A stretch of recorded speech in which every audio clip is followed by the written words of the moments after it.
Buenos días a todos los asistentes, bienvenidos a la conferencia Entornos virtuales de aprendizaje, retos multidimensionales para que los entornos virtuales de aprendizaje agreguen valor al proceso educativo. Mi nombre es Estela Guevara y hago parte del equipo de educación continua de la Universidad de los Andes. Queremos contarle que esta actividad hace parte del ciclo de conferencias online ofrecidas por el Ministerio de Educación Nacional de Colombia, el Centro de Innovación en Tecnología y Educación y la Dirección de Educación Continua de la Universidad de los Andes. Les recordamos que después de la intervención de los panelistas tendremos un espacio para responder todas sus preguntas o inquietudes, por lo cual les invitamos a compartirlas a través del chat durante el desarrollo del webinar al panelista que se llama Preguntas y Respuestas.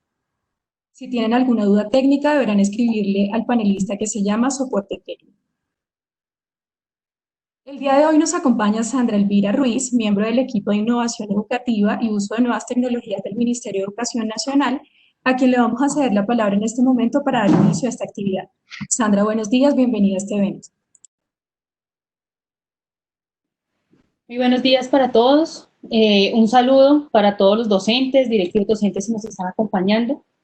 La idea de estos espacios es precisamente generar un ejercicio de diálogo, invitando obviamente pues a analizar estos retos que hemos venido identificando a lo largo de los últimos meses. Y bueno, voy a empezar a compartir con ustedes una presentación. Quiero que por favor me confirmen. Sí, señora, la estamos viendo en este momento. Muy Perfecto. bien. Perfecto. La idea precisamente de este webinar es entrar a analizar esos entornos virtuales de aprendizaje y verlo precisamente desde esos retos multidimensionales. Muchos dirán, bueno, pero ¿qué quiere decir este término multidimensional? Y por un lado está atado al análisis de los sujetos, es decir, de cómo nosotros como docentes, directivos docentes, padres de familia, incluso los mismos estudiantes estamos evidenciando nuevos roles en el marco de estos aislamientos preventivos. Y por otro lado, cómo efectivamente esos entornos virtuales de aprendizaje están configurando nuevas formas de interactuar, nos están invitando a pensarnos también qué tipo de ejercicios de análisis, de reflexión tenemos que hacer sobre nosotros mismos, sobre nuestro contexto. Y de allí precisamente que surge este encuentro. La idea es que podamos desarrollarlo aproximadamente en una hora. La idea también es poder entrar a reconocer qué son esos entornos virtuales de aprendizaje y las diversas dimensiones que convocan precisamente no solo a su construcción, sino también a su implementación. Por eso vamos a tener el gusto de contar con un experto invitado, Álvaro Galvis, que es un profesor titular de la Universidad de los Andes, es un investigador y pertenece también pues, al Centro de Innovaciones Educativas, se llama Conecta, y la idea precisamente con Álvaro es entrar a generar un diálogo y una reflexión, por eso estoy invitando de antemano a todos nuestros participantes, que no duden en preguntar. Precisamente la idea de este espacio es interactuar, es conocer sus percepciones, sus inquietudes y poder ir construyendo estos elementos de entornos virtuales de aprendizaje entre todos. Parte pues obviamente de lo que se tiene previsto para este encuentro es entrar a analizar unas preguntas que ya se las voy a referenciar y sobre todo tener en cuenta que la idea desde el Ministerio de Educación con esos webinars es por un lado reconocer que son entornos que constituyen escenarios donde se despliega el conocimiento pedagógico y didáctico de los docentes, teniendo en cuenta que la didáctica es el acto creativo donde los docentes no solo imprimen su conocimiento, su profesionalismo, sino también esos elementos innovadores que van reconociendo en su contexto, en las oportunidades para ir construyendo propuestas que vinculan no solo competencias específicas en las áreas básicas del conocimiento, sino competencias transversales como las competencias socioemocionales, ciudadanas, y ahora tenemos también en nuestro escenario todas las competencias del siglo XXI formuladas por la UNESCO. Pero sobre todo también este espacio de reflexión sobre los entornos virtuales de aprendizaje nos convocan a pensar qué entendemos por las tecnologías de la información y las comunicaciones, porque en últimas no solo están atadas al manejo de dispositivos, llamamos en estos computadores, celulares, radio, televisión, sino también nos están invitando a hacer un aprovechamiento desde un enfoque práctico, concreto, a través de programas, de plataformas.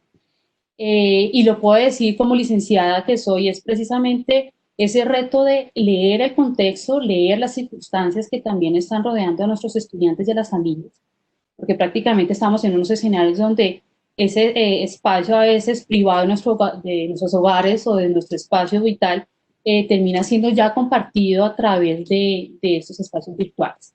Entonces, las preguntas que quiero compartir con todos es cuáles son los retos a los que convoca la construcción de entornos virtuales de aprendizaje y qué aspectos relevantes de los docentes, estudiantes y las familias se deben tener en cuenta para implementar un entorno virtual de aprendizaje. Pero antes de darle la palabra a Álvaro, quiero que hagamos una pequeña reflexión de qué estamos entendiendo por entorno. Puede ser obviamente un concepto polisémico, pero básicamente nos está convocando a pensar que es un conjunto de circunstancias. Y estas circunstancias en este momento están en una situación actual donde claramente tenemos espacios y escenarios de incertidumbre por los aislamientos, porque cada día es un laboratorio vivo donde en últimas estamos también identificando nuevos retos y estamos identificando nuevas maneras para poder atender a los mismos. Y estamos también evidenciando un ejercicio de resignificación frente a la educación, frente a obviamente todo lo que como sistema tenemos que seguirnos pensando. Y por otro lado, las condiciones a nivel institucional, territorial y esas condiciones de interacción entre los sujetos, entre los actores escolares, docentes, estudiantes, directivos, padres de familia, miembros de la comunidad, porque en últimas esos entornos nos permiten, uno, llegar a pensar qué personas van a interactuar en esos entornos, qué intenciones, obviamente de orientación, de formación, de creación vamos a inspirar, y por otro lado, ese diseño de los lugares, de los procesos, de los recursos, tiene que convocar a seguir desarrollando procesos de enseñanza y de aprendizaje. Entonces ya como con este escenario, quiero pues obviamente darle la bienvenida a Álvaro Galvis y empezar obviamente cómo este entorno, cómo estos elementos que acabo de compartir con ustedes nos invitan a pensar sobre esa dimensión de lo virtual. ¿Me estás oyendo? Sí, señor. Bueno, primero quiero agradecerle al Ministerio esta oportunidad de compartir con ustedes acerca de estas ideas.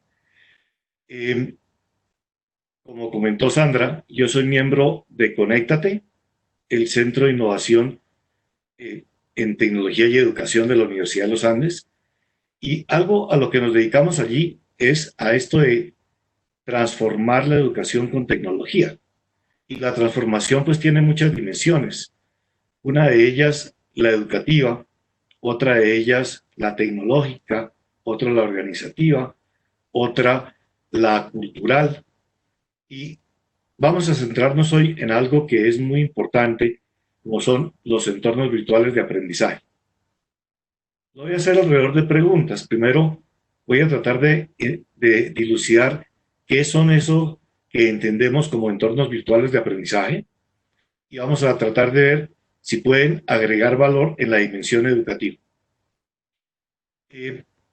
Luego trataré de resolver otros dos grupos de preguntas, una relacionada con en qué estamos durante la enseñanza remota y el otro de cara a la nueva normalidad ¿qué? Para entrar en materia, quisiera referirme a algo que seguramente es muy nombrado, los EPAs y los ERAs. Los EPAs son los entornos personales de aprendizaje, aquellos donde a través de una interacción con dispositivos, en unos casos dispositivos, le hace por ejemplo el libro, el video, yo llego al conocimiento porque alguien ha plasmado allí sus modelos mentales. Pero en otros casos yo llego porque interactúo con algo que se comporta orgánicamente y entonces es un modo de aprender activo, como cuando yo uso un juego electrónico, como cuando yo uso un simulador, cuando estoy de alguna manera resolviendo qué pasa así. Y ese qué pasa así me lleva al conocimiento a partir de preguntas, hipótesis y luego comportamiento orgánico. Pero también pueden ser de modo interactivo. Por ejemplo, yo en un chat pongo algo y en ese algo alguien me responde o me llega un meme y entonces yo leo el meme y alguien con el meme me hizo enterarme de algo y me estoy metiendo, de hecho, en el otro dominio que es el de entornos en red para aprender. Pero miren ustedes que el hecho de participar en un chat por WhatsApp, que me lleguen unos memes o que yo aporte a una discusión, no significa necesariamente que estoy en un entorno en red para aprender. Básicamente, como ustedes ven en la ilustración, la colaboración entre dos o más personas comienza a crear la red. Y esa colaboración, indudablemente, pues requiere de dispositivos, siendo los más normales aquellos que son de tipo interactivo. Y si lo que yo estoy es utilizando algo que se comporta orgánicamente, como por ejemplo un juego como Word, donde yo estoy planteando lo que yo creo el sistema de alguna manera me dice si eso es una palabra o no. Y mi contrincante me responde, pues ahí tenemos algo que es activo o interactivo.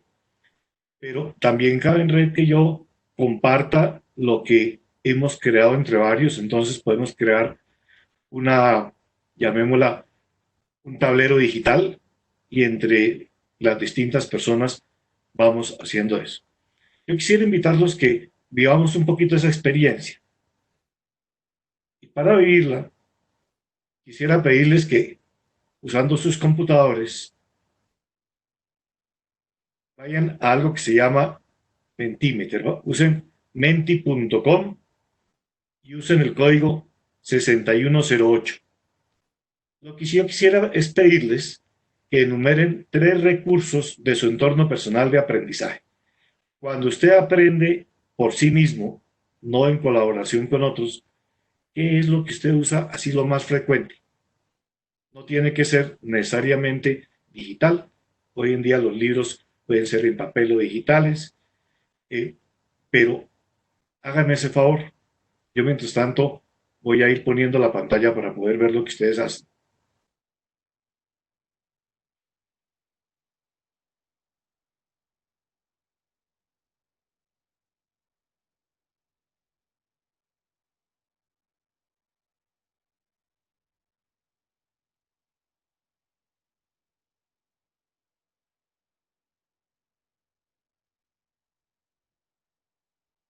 Bueno, ya tenemos 3 respuestas. Miren, tan interesante.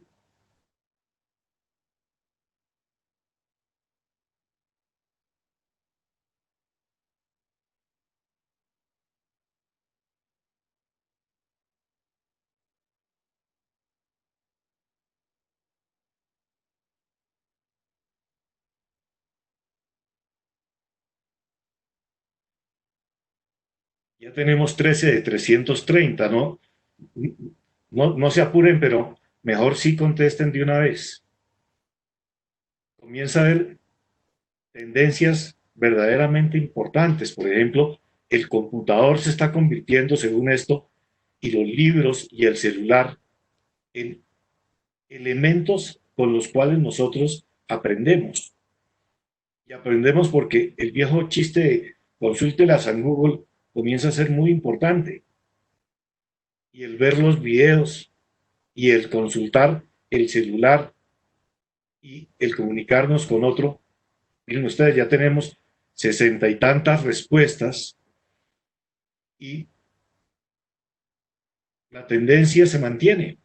Es muy interesante ver cómo va pasando. Mientras los demás nos acaban de decir que yo quisiera pedirles que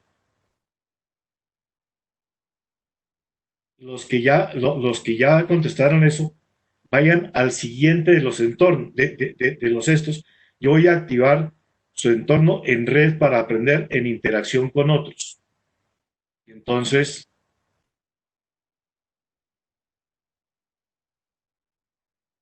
Aquí ya tenemos ciento y tantas respuestas.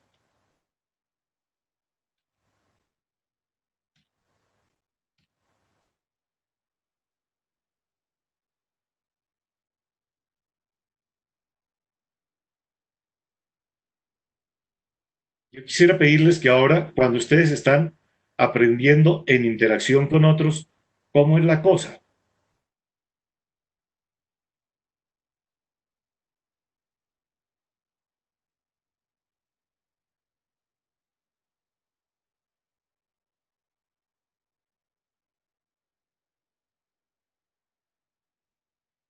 Miren que comienza a darse una particularización de algo que es apenas natural cuando estamos en entornos virtuales en interacción. El computador sigue siendo importantísimo, pero comienza a haber ciertas tendencias, como por ejemplo WhatsApp.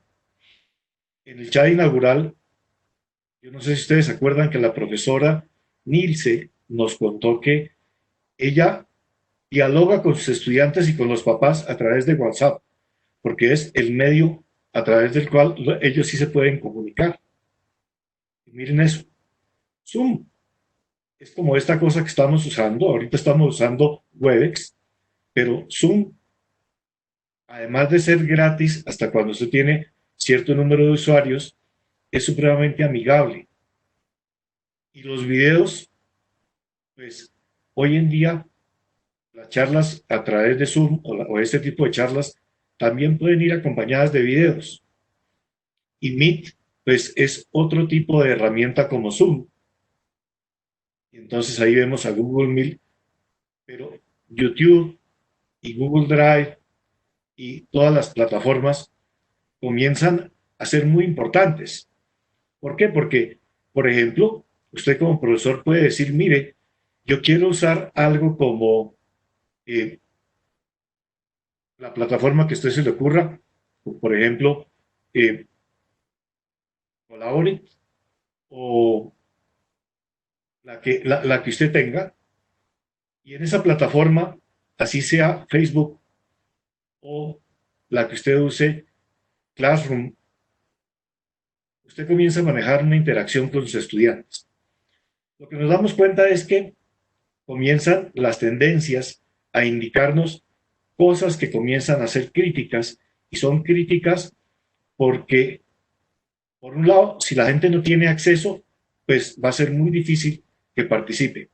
Y por otro lado, si la calidad del mensaje, si la estabilidad del mensaje, si la robustez del mensaje no lo aguantan, pues si usted tiene un grupo de 50, en un grupo de WhatsApp usted puede tener los 50, probablemente no los puede tener a viva voz, pero sí lo puede tener asincrónico.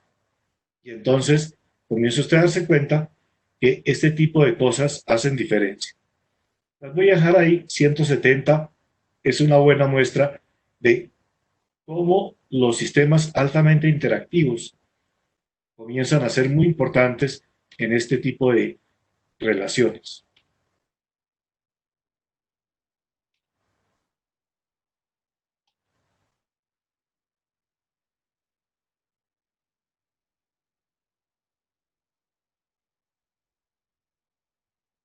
Volviendo ahora a nuestra presentación, yo quiero invitarlos a que volvemos donde veníamos. Nosotros teníamos dos tipos de entornos, los personales y los en red, y ahora decimos que los virtuales pueden ser de una u otra categoría y que además pueden ser con recursos para uso sincrónico o asincrónico. Es decir, hemos llegado a un concepto donde lo que estamos encontrando es que hay posibilidad de aprender si yo tengo entornos expositivos, activos e interactivos, sean personales o en red, y que el tener acceso a virtualidad me permite de alguna manera romper lo sincrónico para pasar a ser asincrónico y poder gozar de aquellos privilegios de tener grandes bases de datos, de tener sistemas de búsqueda, de tener maneras de llegar al conocimiento que, por ejemplo, un libro no las tiene. Ustedes dirán, ¿y cuál es el chiste? Pues miren ustedes, el valor que pueden agregar estas herramientas es que, por un lado, si yo quiero maximizar mi estilo, pues lo puedo maximizar. Si yo pienso que para aprender hay que aprender de memoria y después, pues, hasta donde me llega la memoria, pues eso es válido. Pero también, si a mí me han enseñado que lo mejor es lograr que haya aprendizaje significativo, yo tengo que enlazar lo que yo ya sé con lo nuevo, que yo tengo que generar nuevas ideas, y generar nuevas ideas, eso también es válido. Lo que es muy importante es darnos cuenta que desde el punto de vista de ambientes de aprendizaje, se requieren entornos de aprendizaje distintos.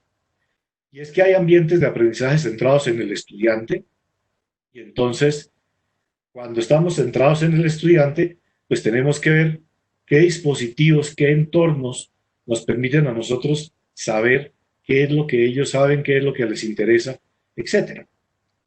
Si está centrado en el conocimiento, pues dónde está almacenado o cómo se puede generar para que el estudiante pueda no solamente llegar, sino lo pueda afianzar y tenerlo a lo largo del tiempo.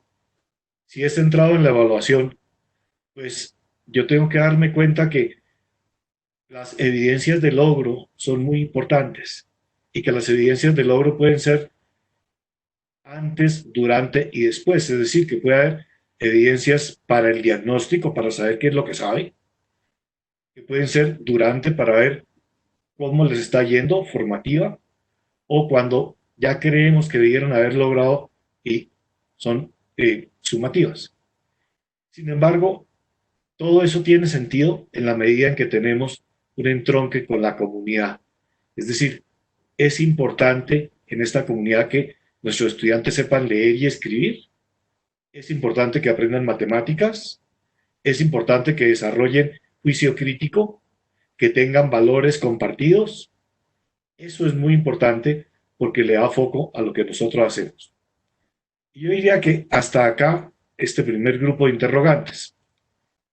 El segundo grupo de interrogantes, yo quisiera que hablemos de en qué estamos, qué cambios se perciben en habilitadores para el uso de EVAs en la enseñanza remota. Y miren que no estoy hablando de la educación virtual. Yo no creo que estemos haciendo educación virtual. Estamos haciendo enseñanza remota desde la casa. ¿Y qué decir sobre la enseñanza remota en dimensiones cultural, organizacional y tecnológica? Para hablar de esto, me gusta mucho esta imagen que me encontré en Leadership Freak. Ellos muestran un aeroplano y dicen que enseñar en esta coyuntura es como aprender a volar un aeroplano mientras está en el aire. Hay que aprender y desarrollarse mientras está en acción. La precondición es que usted tiene que creer en usted. Entonces, como cuando lo echaban a uno a la piscina los papás y estaban seguros que uno no se iba a ahogar.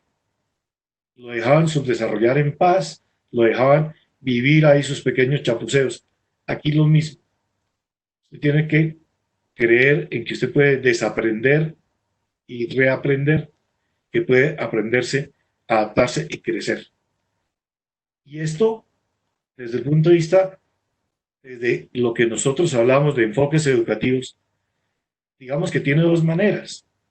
Uno es, como decía Thomas Dwyer, el enfoque algorítmico, que era, vuele como yo vuelo. Yo me siento con usted al timón del aeroplano y le voy diciendo, suba, baje, mueva la palanca, mueva los alerones, ojo que ahí viene una esta cosa, tenga cuidado con esto, tenga cuidado con aquello. Bueno, esos son los modos expositivos de los que hablábamos. Pero también me pueden decir, desarrolle su propio estilo. Dice Dwyer que él se suele comer las uñas cuando decide aplicar aprendizaje heurístico, porque es un acto de fe, de que definitivamente los estudiantes son capaces, que ellos van a poder pasar de no saber a sí saber, de no gustarle a sí gustarle, de no tener la habilidad a sí tener la habilidad. Y la gran diferencia es en el algorítmico, yo vuelo como mi instructor vuela, en el heurístico yo desarrollo mi propio estilo de aprendizaje. Y entonces aquí es donde verdaderamente algo como esto de la coyuntura nos comienza a echar a la piscina, nos obliga a comenzar a ver qué es lo que queremos nosotros hacer. Pues no es ningún secreto. Tanto los profesores como los estudiantes estamos bajo mucha presión. El acceso a Internet es un camello, no necesariamente es adecuado y ubicuo. De pronto, estudiamos y trabajamos desde casa en forma continuada y debemos compartir espacios y acceso a tecnología a lo largo del día. Hay preocupaciones por la salud, el bienestar, la disminución de oportunidades de trabajo, etcétera. Pero desde el punto de vista educativo, también puede haber una colisión de paradigmas. Hay quien se sentía muy cómodo en el método TLT, tiza, lengua y tablero. Y resulta que ahora tiza, lengua y tablero no aguanta. Usted no se, sus estudiantes no se aguantan que usted les hable una hora por el video. A usted le toca hacer cambios en las secuencias y en las actividades para que la gente se sienta a gusto y resulta que eso es un cambio de paradigma. Pero además, tampoco es que usted lo estén echando a volar solo.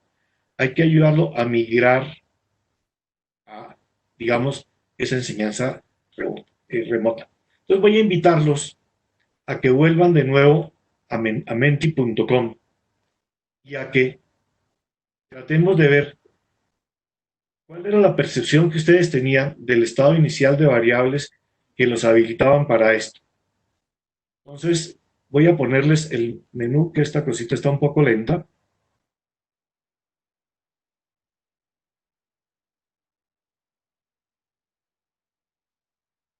Y quisiera pedirles que hagan uso del clic. Ustedes pasan por la varita y lo colocan donde ustedes creen que es. Ya les voy a pasar para poder responder.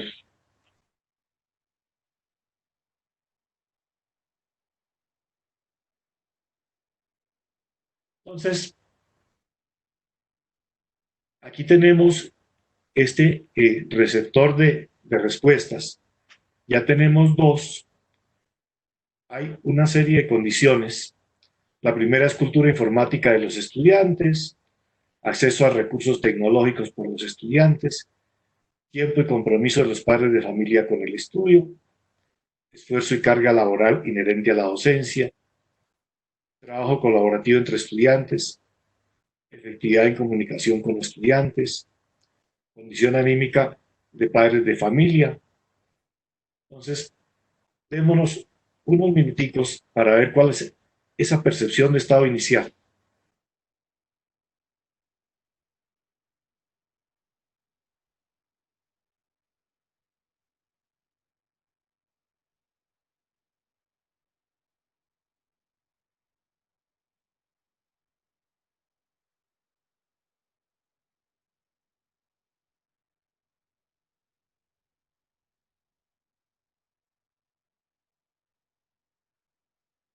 Bueno, tiende a ser una tendencia que el esfuerzo y la carga laboral inherente a la docencia no era alta, pero sí era razonablemente alta. Que la comunicación con los estudiantes no era tan mala, pero no era así maravilla. Que la cultura informática y los recursos tecnológicos eran medio regulimbis. El tiempo y compromiso de los padres de familia con el estudio no era bajo, pero tampoco era maravilloso. Y como que se consolida, ya tenemos 154 respuestas. Voy a pedirles que hagamos lo propio, pero con lo siguiente.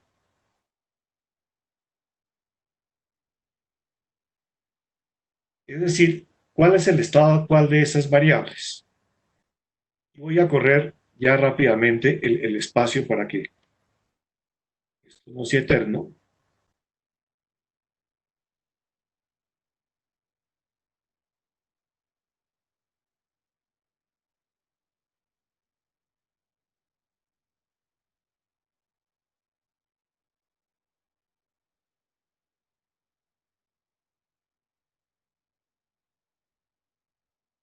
Bueno, y aquí estamos en el nuevo estadio.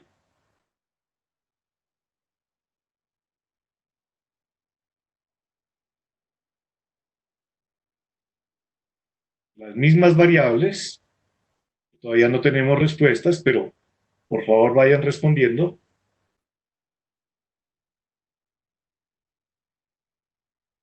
Miren ustedes cómo se disparó la carga laboral. Esto de enseñar desde la casa es un camello y no es tan distinta de la anterior. Ya antes era un camello tener uno que, digamos, atender estudiantes en la distancia. Y la cultura informática más o menos se mantiene, o sea, los indicadores de las otras variables como que no han cambiado mucho. Este es el estado actual. 15 días o no sé cuántos días después de estar lidiando con esto.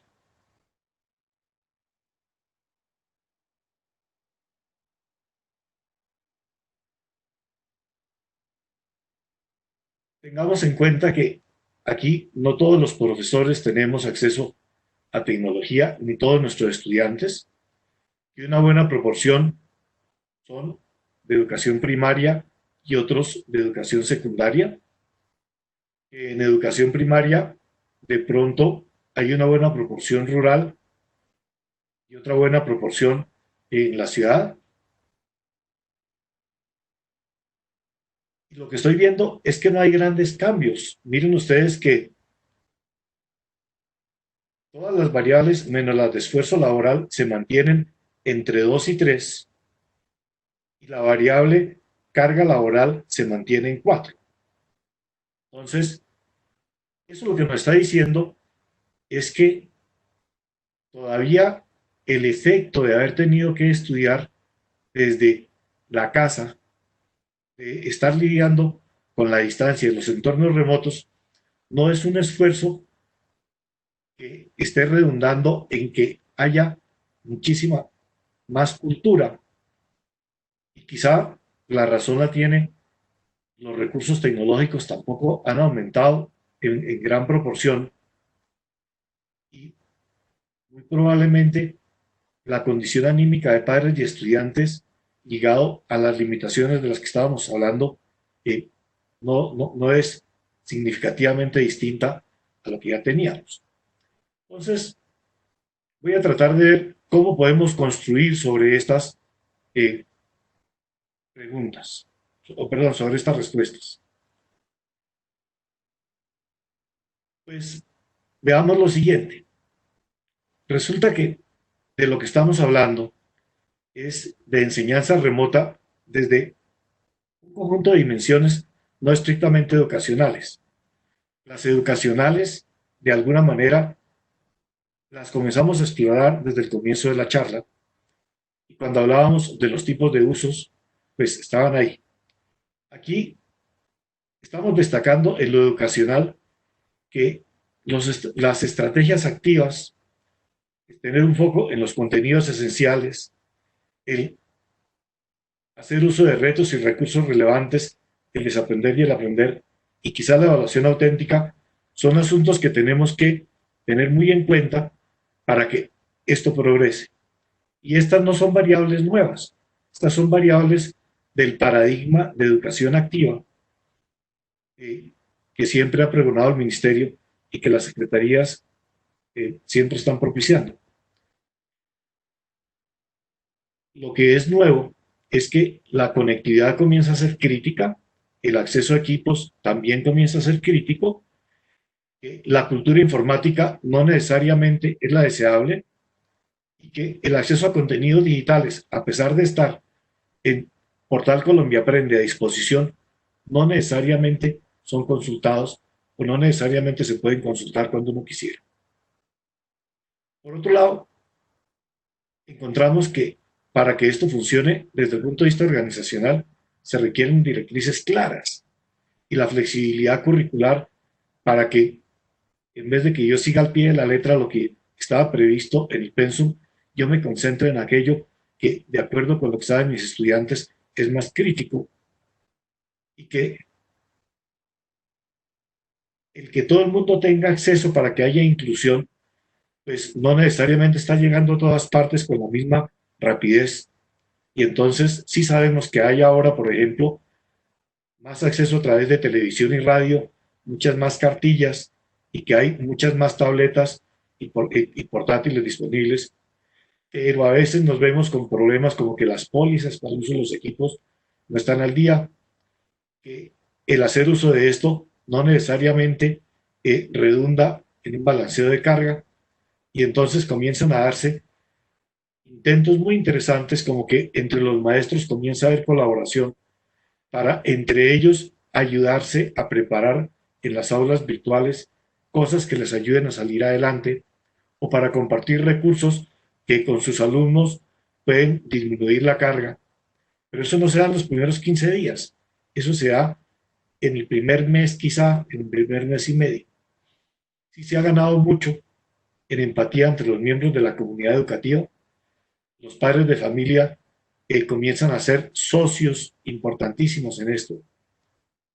Los principios y valores se están reforzando en el sentido de que no se trata de simplemente tener computadores y ver qué se hace, sino de hacerles un uso, digamos, que agregue valor y sobre todo diálogos genuinos multicanal, que que pueda haber conversaciones verdaderamente ricas entre los distintos miembros de esta comunidad y que se complementen los recursos locales y globales. Con esto nos enfrentamos a la pregunta de, ajá, ¿y en la nueva normalidad qué? ¿Qué conviene mantener y qué habrá que repensar? Lo primero es, yo quisiera decirle que hay mucho por mantener. Si ustedes tienen la fortuna de tener acceso, por ejemplo, a algo como los materiales de escuela nueva, es impresionante lo que usted puede aprovechar de esos recursos. Y no le voy a hacer la propaganda porque no lo necesita, pero sí quisiera decirles que si tienen la fortuna de tener acceso a eso por internet o por algún otro medio, no dejen de aprovecharlos. Me tomé la libertad de entrevistar a 16 de mis alumnos, que son o profesores de primaria o de secundaria. Y el consenso es que ellos dicen que hay que mantener el contacto y el compromiso con los padres y estudiantes, la flexibilidad en el uso del tiempo docente, la estrategia de nivelar como compromiso de la comunidad educativa, integrar las tecnologías y los medios masivos de enseñanza, es decir, la radio, la televisión, los periódicos, las distintas maneras que complementan lo que pueden ser los medios interactivos. ¿Y dónde están los retos? Repensar la mezcla de actividades presenciales y virtuales. Ahí, como que irse al extremo de hablarlo todo por internet es un camello, es un desgaste, irse al extremo de todo volverlo guías se convierte en un boomerang, a usted le toca revisarlas, no puede dejar de hacerlos. Las condiciones de ejecución de proyectos transversales colaborativos entre distintas disciplinas también comienzan a ser críticas, así como las estrategias de utilización efectiva de artes de aulas virtuales. Comenté antes que ya comienzan a darse esfuerzos colaborativos entre colegas para compartir aulas. Excelente. Estrategias para llevar a cabo aprendizaje experiencial multimedial. No se trata de que todo se hace por la red. Hay muchas cosas que se pueden hacer in situ. Entreviste a su abuelita. Pese estos materiales y dígame ahí qué hay. Haga este experimento y me cuenta. Grábese y comparta eso con fulanito. Eso es experiencial. Y luego, estrategias para hacer evaluación educativa con apoyo de tecnología. ¿Cuál es mi recomendación? Aprieten en dos cosas. Fortalecer interacciones, esos diálogos genuinos de los que hablé, esas conversaciones con los padres de familia, con los colegas, con los estudiantes, no tienen que ser muy sofisticadas, puede ser por WhatsApp, si pueden ser por el aula virtual, perfecto, si pueden ser por alguno de los sistemas de chat, extraordinario, pero no se queden con el atravesado de, hombre, no sé qué está pasando. Y luego, recursos educativos. Yo quisiera pedirle a Sandra que me ayude contando qué es lo que hay en el ministerio que uno debería ser muy consciente en términos de recursos educativos. No hay que desarrollar todo, hay que aprovechar lo que hay y sacarle el jugo. Y esto es lo que les quería compartir. Yo estoy a discreción de quienes deseen escribirme o comunicarse conmigo. El centro en el que yo trabajo se ha tomado una gran cantidad de esfuerzo para preparar algo que se llama virtualidad.uniandes.edu.co, donde nuestros profesores pueden encontrar una cantidad muy grande de oportunidades y ustedes, profesores, saquen el jugo a los que hemos hecho también en la universidad. Sandrita, todo tuyo esta palestra. Álvaro, muchas gracias. Más que pertinente y relevante, obviamente, lo que nos has compartido sobre esa comprensión de los espacios virtuales de aprendizaje. Y sobre todo porque en el marco de tu charla he venido también haciéndole seguimiento a algunas de las preguntas que han compartido por el chat. Y sobre todo porque acá la idea es pensarnos en el marco de esta diversidad que tenemos nosotros a nivel territorial, a nivel de grupos étnicos, población también en condición de vulnerabilidad, población en condición también de discapacidad.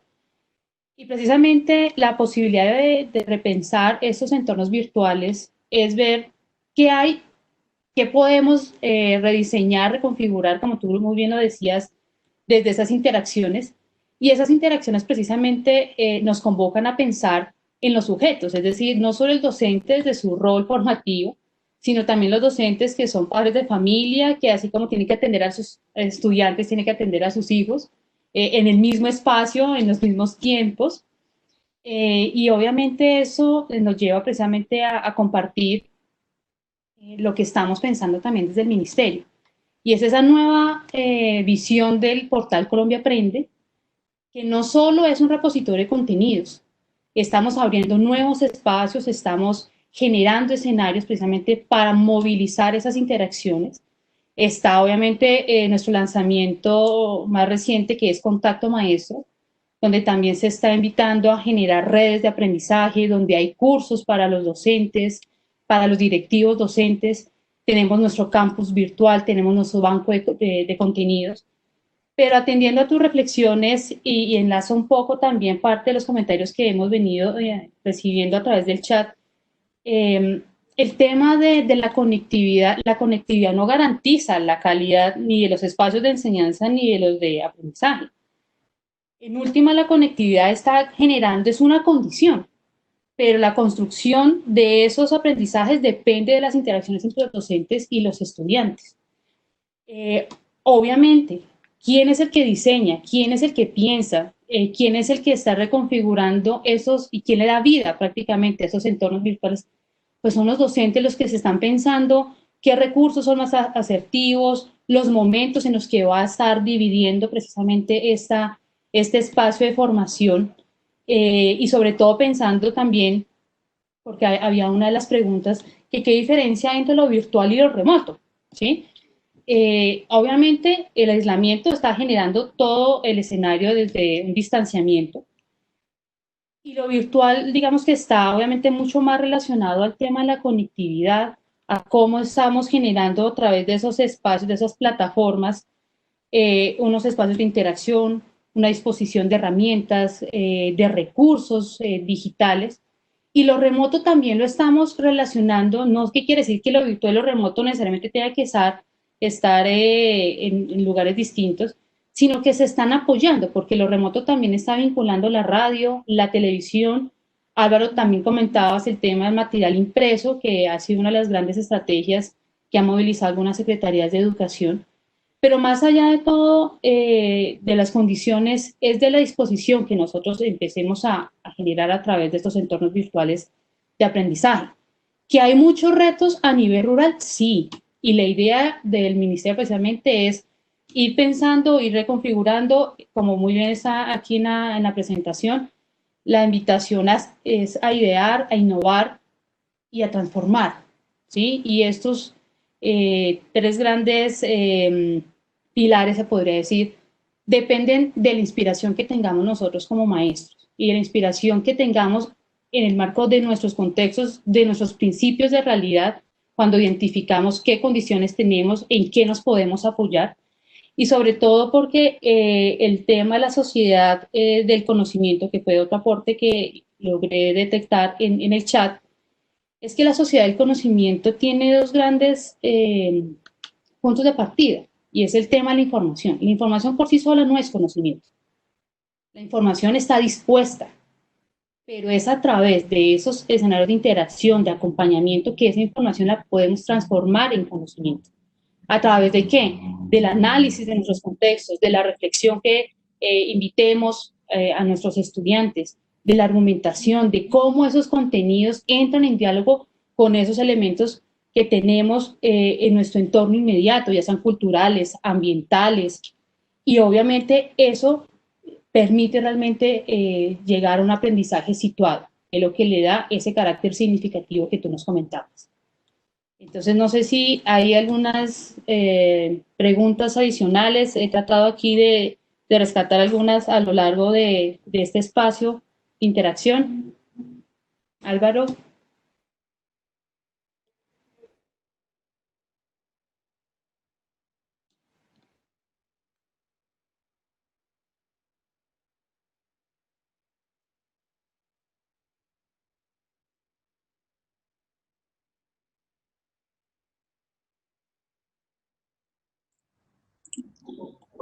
Bueno, nosotros tenemos unas preguntas que nos han llegado a través del chat. La voy a formular entonces. Tenemos una de Juan Manuel Rodríguez y es: ¿qué sucede con los estudiantes que aún no tienen conectividad y por ende no tienen acceso a este tipo de tecnologías? Estela, las preguntas para mí tecléamelas porque no me llega el sonido de ustedes. ¿No puede escucharnos en este momento? ¿Me confirma?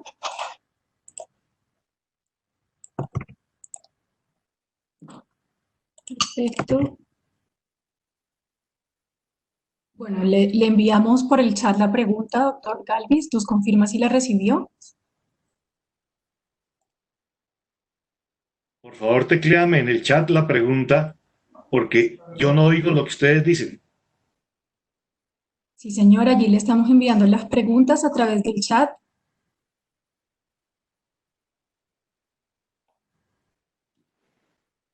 ¿Me confirma? Si quieres voy respondiendo las que hay en el chat o me espero la que tú dices. No, está bien, puede ir leyendo las que ve en el chat. No Sí, me señor. digas de viva voz, tecléame.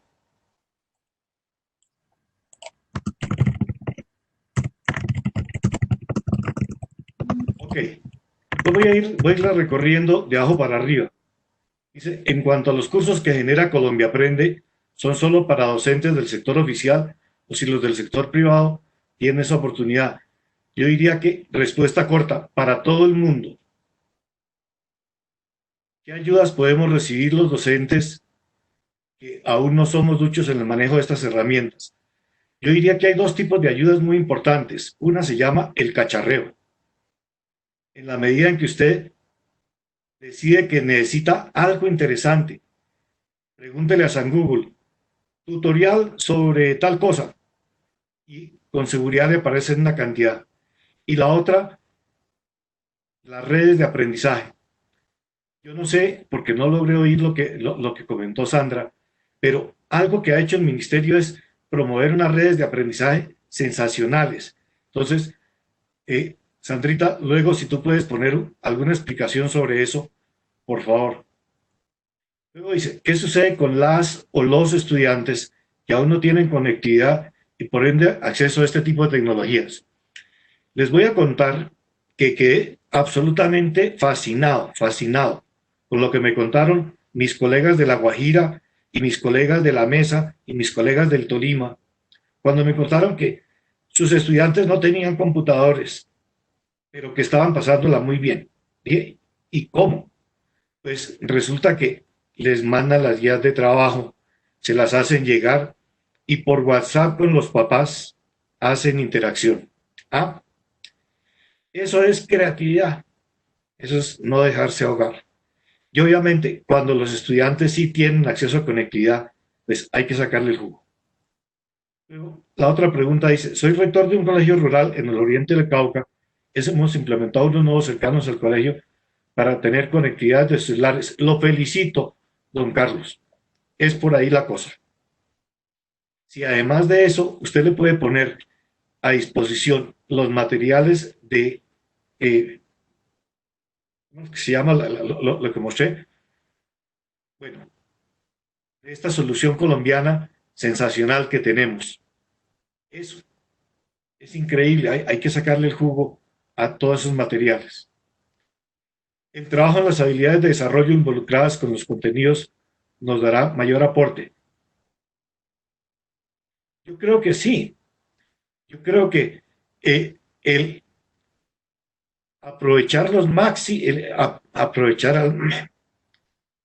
al máximo los recursos que hay, por un lado, en el entorno, y por otro lado, los que ustedes tienen a través de las redes, sean personales o sean digitales. Eso hace una diferencia brutal. Luego pregunta Erika, ¿cómo hablar de conectividad cuando nosotros no garantizamos a nuestros estudiantes y docentes lo mínimo para hacerlo? Sí, la conectividad digital yo diría que es uno de los grandes retos y tenemos que ver cómo entre todos la vamos resolviendo. Lo que les conté no se lo dio el gobierno, se lo dio el cerebro, el ponerse de acuerdo, el sacarle el jugo a la oportunidad. Pero si además de eso convencemos al alcalde de que ponga un propio a que lleve y traiga los materiales, si convencemos al director de la escuela que los computadores que están ahí guardaditos los preste para que los usen, si convencemos a la Asociación de Padres de Familia para que hagamos algo para dar un paso adelante, yo creo que cualquier ayuda va a ser mejor. Saludos desde INSA, igualmente. Preguntan Anderson que cómo se deben estar organizando las guías de aprendizaje o qué actividades proponer para generar aprendizajes de lo heurístico. Yo diría que el reto en lo heurístico está en aprender uno a creer en que el otro sí lo puede hacer. Entonces usted dice, vamos a aprender acerca de la sal. Pero, ¿cómo? ¿Cómo le entro a la sal?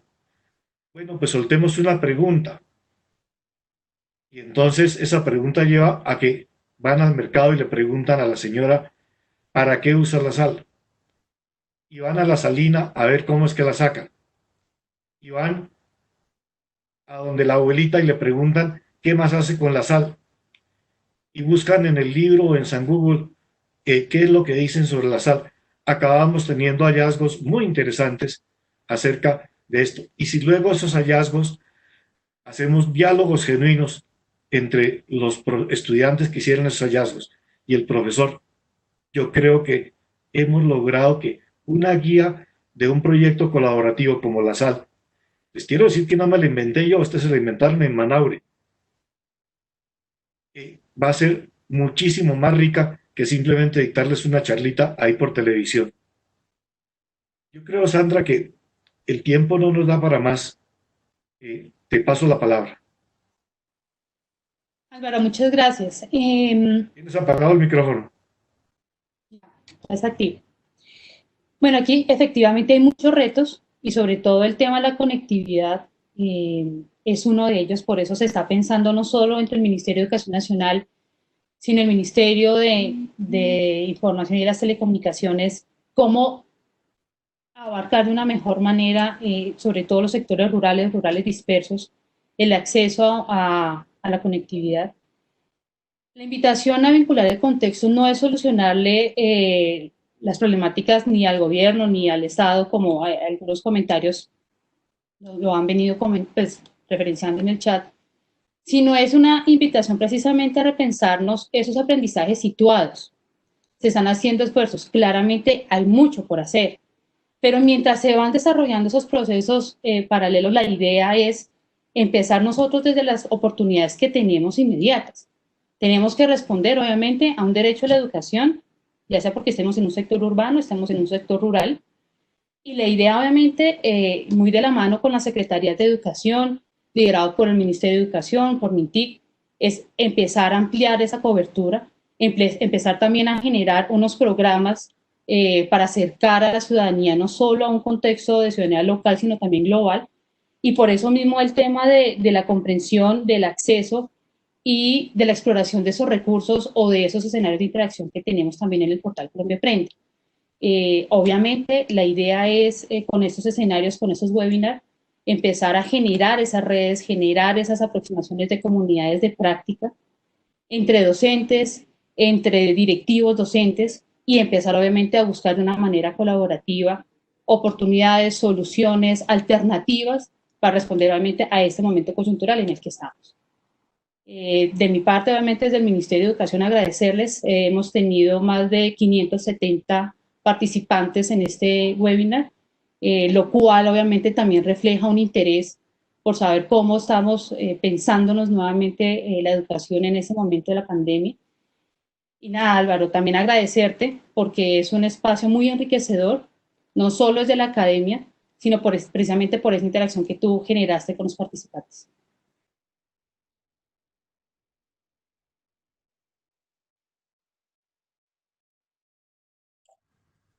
Bueno, queremos agradecerles a todos los panelistas, a los asistentes por su participación en esta actividad.